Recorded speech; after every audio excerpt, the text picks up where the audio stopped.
Hi, everybody. It's Coach Craig Householder, General Manager for Panthro Fitness. And today I'd like to take you through a short webinar that goes over the food journal.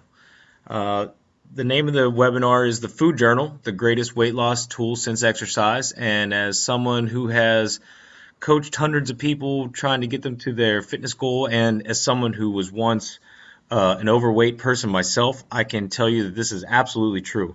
And as a matter of fact, may be arguable whether or not the food journal is actually a better tool um, than exercise is even.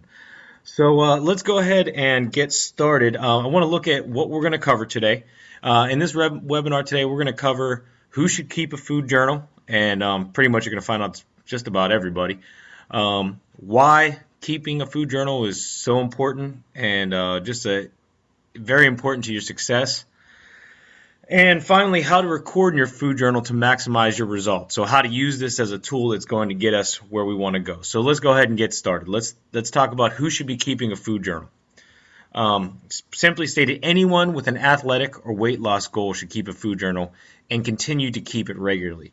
And I added that little part about keeping it regularly simply because I know that a lot of people will get so regimented with their diet that they go, okay, at this point, I don't need to journal. What happens then is when you stop your food journaling, those little mistakes, the cookie or the thing that you did wrong starts to creep back into your diet. So that's why I say it's so important to continue to keep your food journal regularly. And I also mentioned anyone with an athletic goal. A lot of times people think that watching what we eat is strictly for people looking to lose weight. It's very important, probably more so important for people who are athletic or have athletic goals to watch over their nutrition as well. Why is keeping a food journal so very important? First of all, it's going to keep you accountable to yourself. So I can't be with you every day. Coach Mark, Reggie, we can't be with you every day. This is going to keep you accountable all day long. This little book is your key, and it's going to keep you accountable. It also is going to help your coaches to understand exactly what you're eating so we can advise. This happens to me all the time. I get people to go, oh, well, I know what I ate. And they want to sit there and they want to start to recreate what they ate over the day. It's very difficult for me, often in a setting with several people in the gym, to try to get a visualization of everything that you ate in a day. So writing it down is really going to help us. Another thing that we find, too, is that people tend to make systematic errors in their diet. So if you make an error today, you're probably going to make it tomorrow and the next day and the next day. Something like, let's say you're, 30 grams of protein off a day. You're supposed to get 100, you routinely get 70. Look at this over time. So over one day, it's only 30 grams. By the end of the week, so that's extrapolate that by 7 days, you've missed 210 grams of protein, or 2 full days of protein if you're supposed to be eating 100 grams a day. So something you might want to keep in mind there. Also, it's going to ensure proper spacing of your meals, adequate hydration. It'll even help you to track your vitamins. Another great benefit of food journaling that I think people don't discuss as often is that it's a great way to go to your doctor with things that are bothering you. If you have high blood pressure and you record everything you eat, there's probably something in there that's going to help your doctor, maybe avoid putting on blood pressure medication. Maybe you're making a systematic food error. Maybe you have a food allergy that may present itself by journaling your foods and also journaling your symptoms. Great example, one I use all the time. My wife used to love dairy, cheese, used to eat it all the time. She also routinely had heartburn and an upset stomach. I told her, I was like, why don't you keep a food journal? Every time you have a symptom, record in your food journal that you're symptomatic. We did this, and over a fairly short time, a couple weeks, we realized that every time she had heartburn, she had eaten cheese. She was able to eliminate the cheese, therefore eliminate the heartburn. Now, she might have went to the doctors, and they might have put her on a medication for heartburn, Prilosec, or something over the counter. This way, she was able to do this without taking any drugs or anything like that. Just correct it through her diet, which is what we should all be looking to do, is to fix these problems holistically before we resort to the medical solutions. So I'm going to go step by step just through the journaling process, how to keep it, how to choose it. So this first step is choosing a physical book to use for your journal. I always say the most important thing is the physical size of the food journal. I suggest choosing a book that's going to easily fit in your pocket or your purse. If you don't have the book with you, it's basically useless. So go ahead and find that book that's going to be comfortable. You might go through a couple books before you find the one that you really like. Remember that the journal is a tool, and not having it with you renders it powerless to help you. So if you have this big notebook and you don't carry it around, again, it's back to just being a notebook. Um, this is a question I get all the time is, well, I like this smartphone app. And quite simply, the answer is there is no smartphone app that works as well as good old-fashioned pen and paper for keeping a food journal. I'll get into a little bit of the nuts and bolts of it as I go through this presentation, but I've vetted hundreds of cell phone apps trying to find one that works for people that will do the things that we need them to do. It's really difficult for us to get a good picture from a cell phone. One, I'm holding your phone. I don't know how to work it half the time. I'm flipping back and forth between screens. It also, if you use a cell phone, I can't write on a cell phone, so I can't give you notes. I can't give you suggestions. I can't give you websites to look at. I basically just have this phone. So I know that it keeps track of your calories and your protein. I'm going to ask you for our purposes, let's go ahead and just use a book though. We are working on with software developers right now to make a Panthro fitness app that will work to our specs, but as of right now, let's go ahead and just keep it pen and paper. Take my word for it that pen and paper works better than your cell phone. So step 2. You want to track all of your fluids and supplements. One of the biggest obstacles in modern life is dehydration. It's been estimated that 75% of all people suffer from chronic dehydration. And in fact, we're so good at being dehydrated that it's weakened our thirst response, so that often we mistake this thirst for hunger. So studies have shown that even mild dehydration can decrease the body's metabolism by 3%. And each 1% of water loss will decrease your exercise performance by 10%. Therefore, it's pretty essential that you're always hydrated in order to lose weight or to perform at your best. I get into this with people a lot. I mean, water should be the easy thing. It should be the low-hanging fruit when correcting someone's diet. Get out there and drink. You need to get about a gallon of water in a day, so make sure that you're tracking that.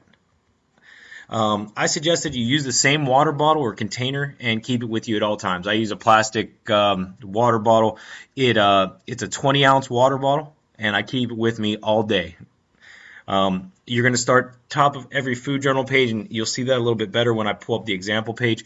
You'll see water at the top, and you're just going to put a little check or tick every time you empty your water bottle. So every tick on my page is 20 ounces, so I know my goal is at least a gallon, which is 128 ounces of water. So I want to get 7 tick marks, and that makes it very easy for me to track my water intake and quickly check my progress. So I might look at my tick marks at halfway through the day and realize that, wow, I hardly drank any water today. I need to step it up a little bit, okay? So that'll make it pretty easy for you. We want to make sure that we note all of our other beverages as well. This includes coffee, tea, soda, and especially alcohol. Alcohol is a big metabolic killer, so our coaches need to know when you're consuming that so we can compare that to your results. You should also record your vitamins and daily supplements. You'll see this on my example page when I pull it up. This is just it's a good way to just make sure that you don't forget them. So if I record them in my food journal, I know I've written them down. That means I know that I've taken them. I never skip a day. Step number 3, you always want to check the time. So we want to record timestamps with all of our entries. This makes you cognizant of what time you're eating and what you're eating when. It gives your coach and nutritionist the data on when you're consuming your meals, and sometimes it even helps us determine why you made a poor food choice. We may look at your journal and see you ate a whole bag of potato chips, Before that, notice that you haven't eaten in 6 hours. Well, you were probably in starvation mode, so you grabbed the first and most convenient thing. This is something that we can fix if we're made aware of it, and time coding all of your entries is going to help us to do that. Step number 4, we want to first be specific, and then eventually we're going to move to scientific. But this can be a little confusing, but I think it's important. I think when first starting out, it's important to have a way to estimate portion sizes without having to resort to weighing or measuring. Though it may be necessary to do so to measure things in the future if your coach determines it's necessary. Sometimes you start to fine-tune these things. We need to start weighing the food. But at first, what we don't want to do is to overwhelm you. So what I want you to do is set up a simple predetermined portion size, like a small portion may be the size of a deck of playing cards. A medium or large portion, medium may be smaller than your fist, large portion larger than your fist. This way you're able to easily record the gist of what you need to record without taking up too much time and bogging you down. It's okay to use shorthand as long as you know what it means, but be sure to be specific. For example, the wrong way is to just write turkey sandwich. It doesn't tell me anything. I don't know what kind of turkey. I don't know what kind of bread. What was on the sandwich. The better way to do this might be that I had a small turkey sandwich. That's again telling me that the size of the portion was smaller than a deck. Turkey was smaller than a deck of cards. Specific on my bread, I ate Ezekiel bread, Tom, tomato, lettuce, and I put a little bit of light mayo. And as you notice, that tells me quite a bit more than just that first entry did. Eventually, you're probably going to want to weigh your portions to get a better idea of how to fine-tune your diet, but when first starting out, it's important not to take on too much at once. As you get used to journaling, it will become easier. Your coach will advise you that you may want to weigh your food in grams to get better results. Step 5. This is so very important. That's why I put it in red. Record everything, especially the bad stuff. So be sure to record every single thing that you put into your body. Do not stop recording or fail to record because you made a bad choice. I hear this all the time. Well, I blew it first thing on Saturday, so I just didn't record all weekend. That's the worst thing you can do. You pretty much failing to record poor choices basically just turns that powerful tool right back into just a plain old notebook. So at that point, it's fairly useless to you. Step number 6. This is important. Don't backlog. So you want to be writing these things down as you consume them. This is a working tool. This is something that's meant to be in the moment. So what I don't want you to do is to eat all day and then to go home and write down what you ate at the end of the day. I mean, I understand sometimes you're going to forget your journal. That's okay. That's a good time to go ahead and then you can record at the end. But try to keep this thing with you always. Record things as you eat them. Step number 7, and this is so very important. Don't be embarrassed. One of the biggest complaints I hear from people is that keeping a food journal draws attention to your weight loss and what you're trying to do. I think this is a good thing. This is reaffirming that your commitment to your health, and you might help someone else. Someone else may see you at the lunch table writing down, "Hey, what are you doing?" "Hey, I'm trying to get my weight under control." It's very important to keep a food journal. You may then turn them on to food journaling, and they may be able to help themselves. Step number 8, I add this just because all the feed blowback I get on food journaling. Honestly, food journaling is not difficult. Each entry will take you 1 or 2 seconds. I usually ask people to compare this to when we do squats and burpees and things in the gym. Burpees are hard. Writing something down on a piece of paper, not really hard.